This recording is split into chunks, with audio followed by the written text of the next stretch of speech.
Good morning, everybody. Happy Saturday in my world. It's about 6 a.m.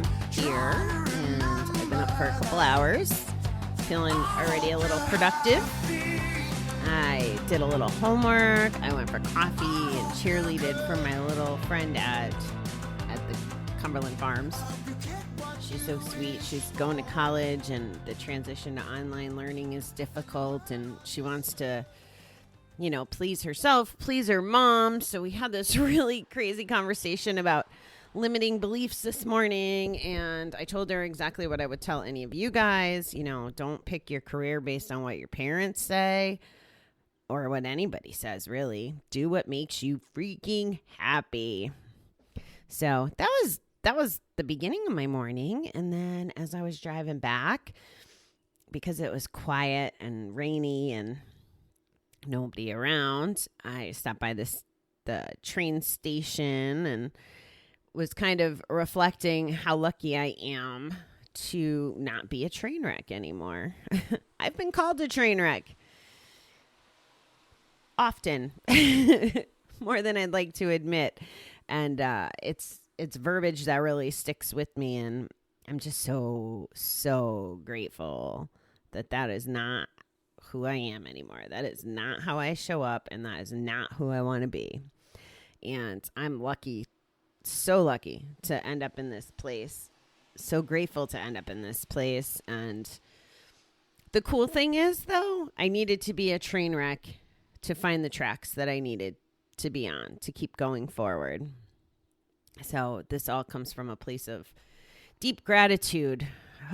Gratitude's such a beautiful thing. So before I get into today's reading, I do want to acknowledge it's 7-11. It's my friend's birthday. So happy birthday, John. That's our old boss. One of my probably greatest mentors in life, in the business arena and in challenging myself. He never stopped pushing me for 8-10 years. And funny story, little Miss Cocky Bobby 10 years ago, when she knew everything, or 2004, so I guess 15 years ago, he got brought on to be our boss, and I'd never met him before, and I walk up to him and I said, "I want your job." That's how I introduced myself. God, what I didn't know in the business world back then. It makes a funny story now. I'm not sure it made the best first impression then. And then he got me on his team and saw what a rock star I was. But he was a rock star too. Like I said, taught me so much good stuff. And we shared the love of numbers. So there was a exercise that we had to do every month with inventory. And it was just cool. And I'm definitely a better business person today because of him. Hands freaking down. So happy birthday, John. And today the center opens. So that's another reason I'm pretty excited. I got up at 4 so I can get some homework done and still go to group instead of blowing off group to do homework. Mornings are a beautiful thing, people. Okay. We start off with a program saying quote today. Although you may not like all of us, you'll love us in a very special way. We already love you. There's a car going by, so I'm going to let that go by. Or a truck. That was a loud one. We don't have to like everyone we meet in our recovery program. Odds are we won't. And everyone won't like us. But we do learn from everyone, and our sharing touches many others. We may hear a nugget of wisdom one night from someone we've never especially liked. When we in turn reach out to that person, we feel much better about them and about ourselves. It's true. We do love each other in a very special way. By providing, how about I skip a whole sentence there? It's true. We do love each other in a very special way. But we need to nurture that love by sharing ourselves, providing support to others when we can, and respecting everyone's right to confidentiality. As we grow spiritually, we find we have more inside and more to give to others too. Our program friends are special. We may not like all of them, but we do love them in a very special way. Today, I thank you for the friendships I've made in my recovery program. Help me show each person that I am grateful for his or her help. Have you guys experienced that? I know I have. I have. And it's today, and even as I go along, I can remember thinking, like, principles above personalities. I think that's one of the greatest slogans ever. And if we can be open to that it's about the content and the value and the experience, strength, and hope that other people offer, especially in a group setting, if we can stay dialed in on that and forget about what we may like or not like about them, then we're going to have a much better experience in groups. I know that I found myself, here we go, like Bobby's dirty laundry here, but it's an opportunity, which is why I'm sharing it with you. So in GA specifically, we do step work where we're identifying our weaknesses, our opportunities, our flaws. And some of mine are judgment and, taking other people's inventory. Now, I don't think I do this as much anymore. Well, at least I try not to take other people's inventory always, or if I do, I keep it to myself. And then my brain kind of goes, Bobby, like, not your job. Stay in your lane. Don't be a jerk. And it's part of the process that develops us what we learn in the rooms. And if we practice this in the rooms, it'll help us outside of the rooms. And what I mean by that is if we want to, so part of what I've experienced through life, as I've shared with you, is having just addicts in my circle of life, my outside, away from my gambling community. There's addicts. And instead of making situations more difficult or trying to be either an enabler or an asshole, and I say it that way for me because I'm I tend to be a little bit firm in my in my beliefs about taking action.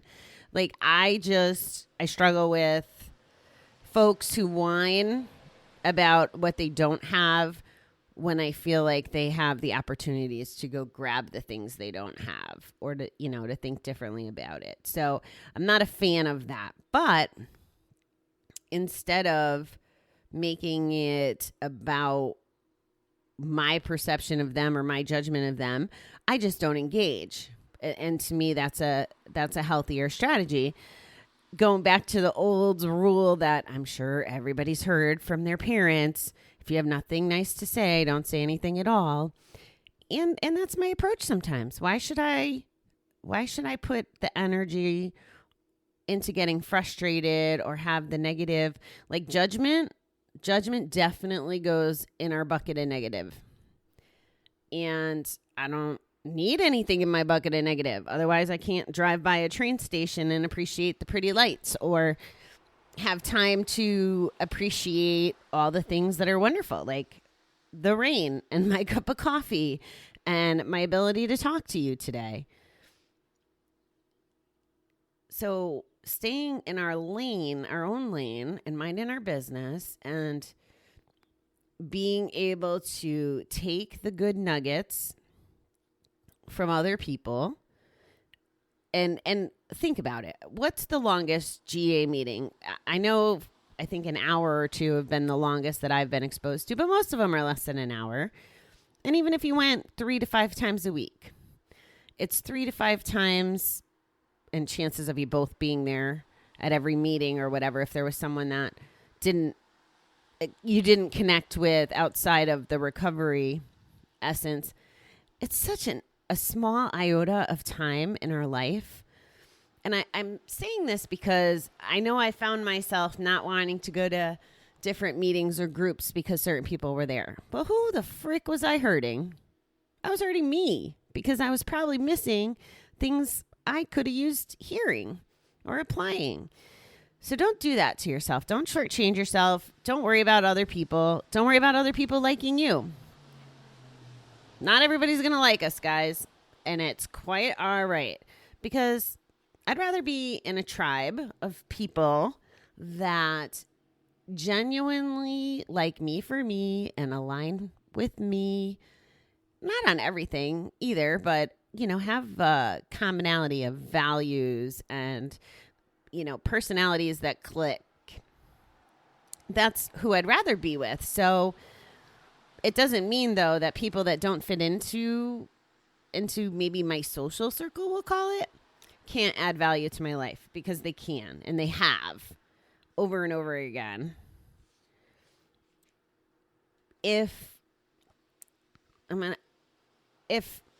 Okay, I have ideas just forming in my head. So let's think about this. If we only hang out with people that we have things in common with, and we're all, like on the same page and into the same hobbies and et cetera, are we getting any learning or exposure to new things, or are we going to stay stuck because we're in the comfortable? That's the other value that these folks bring to us. They can help us move the needle in our lives a little because they offer a different perspective, because they've had different experiences, and they're not, a 98% match to our personality to where we're not able to grow and learn from them. I'm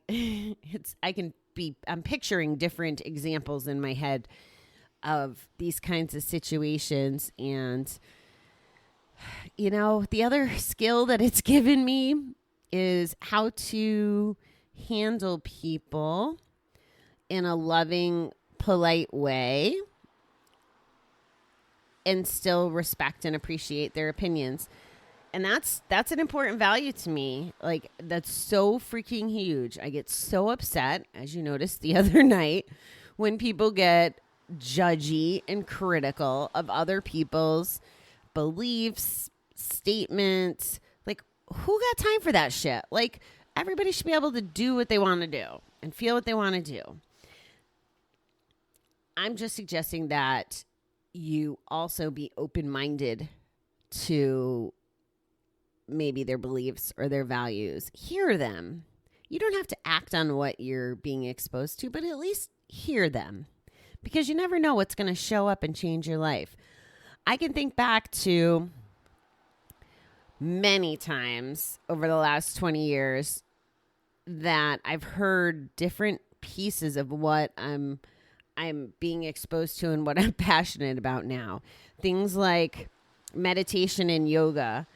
I used to think that was for a bunch of like hippie Fruit Loops, had no idea about how the brain and the heart and all those things connect. And I still have tons to learn, but I wasn't even open-minded to the value that this stuff, how life-changing it can be. Instead, I kind of snubbed my nose in the air or, judged. I was judging.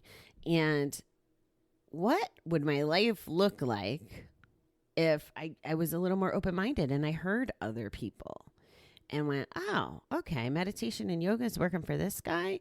Maybe I need to try that.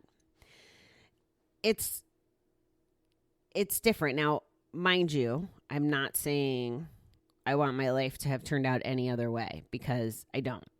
I wasn't ready to hear that at the time. It wasn't the way my life unfolded. But maybe your life is meant to unfold differently.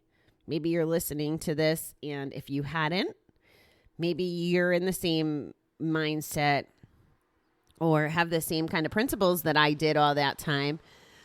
But maybe you need to fast track, your recovery, your life a little better, and get into things or appreciate concepts that you might not have before. Maybe that's why we're having this conversation, so that you don't lose 15 years like I did. Like, I can't even imagine how zen and chill out I'd be if I was practicing meditation for the last 15 years. It's only been, I think, well, now that it's halfway through 2020 and I worked on it for 2019, it's really only been a year and a half that I've been meditating, and it's a work in progress for sure. I love the concept of being present and as clear-minded as possible. I don't know why my memory still stinks, because I definitely, I don't know if it's because I have too much bouncing around in my head right now. It's weird, the things I remember. I can rationalize in my head why I don't remember the past, because it doesn't serve me. But when there's information that does serve me, I still can't recall it. Okay, totally digressed, as normal. So what I want to leave you with is, this would be your homework-ish. And right now is an optimal time, because if you're a GA kind of person and a group kind of person, it's Zoom. It's Zoom for an hour in most cases. We're not in person. We don't have to deal with them live if there are people that we don't align with in a way, or that just kind of turn us off. So think about that. Be open-minded to listening. It takes practice. I will tell you. I guess just about everything I preach takes practice. But the fun stuff is the results after the practice, and the practicing, and just being so mindful and looking at ourselves from the outside in, saying, I mean, I kind of make it a game in my life. Can I be better? Can I be better at this? Can I overcome this this obstacle, or this feeling, or this whatever doesn't serve me? Can I get it out of my bucket? That's the game I play. And now, ever since I've been talking about buckets and suitcases with you, that's how I actually picture it is. Let's get it out of my bucket. I'm picturing myself scooping it out. Like, hey, let rainbows and unicorns come in. Let's get rid of, the cow manure. I hope that you can find some way to have fun with your personal growth as well. It's so important. It's so important. Can you tell I feel like it's important? It just really is. And this is, again, my gratitude voice, because it just blows my mind how different life is with a bucket focused on positivity. Like positivity, self-devotion, like you just can't go wrong. Because if you have enough of those two things, the shit can't get through those walls. Or it's going to be very difficult for the shit to get through those walls. So those are my thoughts. I hope you guys have a great weekend. I'll be back tonight with our J word. Oh, it's Jay and it's John's birthday. That's pretty cool. Yeah, so we'll be back with our J word. And because I'm going to group tonight, we'll see what value nuggets I pick up from the group today, from people that I want to hear from and people that I don't want to hear from. We'll see what goodies I have in store for us this evening. I don't know until I go. All right. Love you, beautiful people. Have a great weekend.